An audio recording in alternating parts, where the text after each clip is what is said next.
Hi friends, మేమైతే Bhadrakali band tank దగ్గరికి వెళ్తున్నాం ఈరోజు. వదిన నేనైతే కలిసి ఫస్ట్ టైం ఇలా వెళ్ళడము. ఆల్రెడీ భద్రకాళి బ్యాండ్ ట్యాంక్ దగ్గరికి ఎంట్రీ ఇచ్చేసాము. ఐస్ క్రీమ్స్ కూడా తింటున్నాము. చూడండి, లోపలికైతే ఎంట్రీ ఇచ్చేసాము. ఇప్పుడే చిన్నక్క, వదిన, పిల్లలు, బుల్లి మరిది ఇలా అందరం కలిసి హ్యాపీగా ఎంజాయ్ చేసాము. ఫస్ట్ వెళ్ళగానే పిల్లలు అల్లరి చేశారు, గేమ్స్ అని. అందుకే ఫస్ట్ గేమ్స్ దగ్గరికే తీసుకెళ్ళాము. అలా గేమ్స్ ఆడుతుంటే వాళ్ళు చాలా బాగా ఎంజాయ్ చేశారు. చాలా అంటే చాలా హ్యాపీగా ఉన్నారు. వాళ్ళ హ్యాపీనెస్కి అద్దులే లేవు అసలు.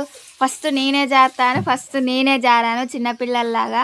ఆ తర్వాత మా బుల్లి మరిది గారు చూడండి, ఫోజెస్ ఇచ్చుకుంటూ జారుతున్నాడు. మళ్ళీ మా వదిన కూడా నేనెందుకు జారకూడదు అని వదిన కూడా జారుతుంది. అలా తర్వాత పిల్లలు చేసేపు ఆడారు. అయినా కూడా వదిన నేను మధ్యలో నుంచి వెళ్తా, నేను జారుతా అంటుంటే మా బుల్లి మరిది గారు ఆపుతున్నారు. అయినా కూడా నేను ఇక్కడ నుంచి ఎక్కుతా అని వదిన ఎక్కేసి చిన్నక్క, వదిన ఇద్దరు జారారు. అలా జారుతున్నారు చూడండి. వాళ్ళు చిన్నపిల్లల్లాగా కూడా అయిపోయారు. అసలు ఈరోజు మేము చాలా ఎంజాయ్ చేసాము.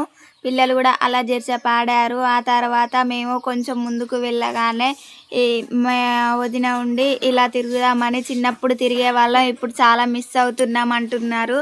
అలా ఎందుకు మిస్ అవ్వడం అని అలా తిరుగుతున్నారు. ఆ తర్వాత నేను ఒక రీల్ చేద్దామని అలా తిరిగాను. తిరిగి కళ్ళు తిరిగినట్టు అయిపోయాయి. ఇప్పటికే చాలా లేట్ అయింది. పండు ఇంటికి వెళ్దామంటే వద్దు, రీల్స్ చేద్దామంటుంది మా పండు.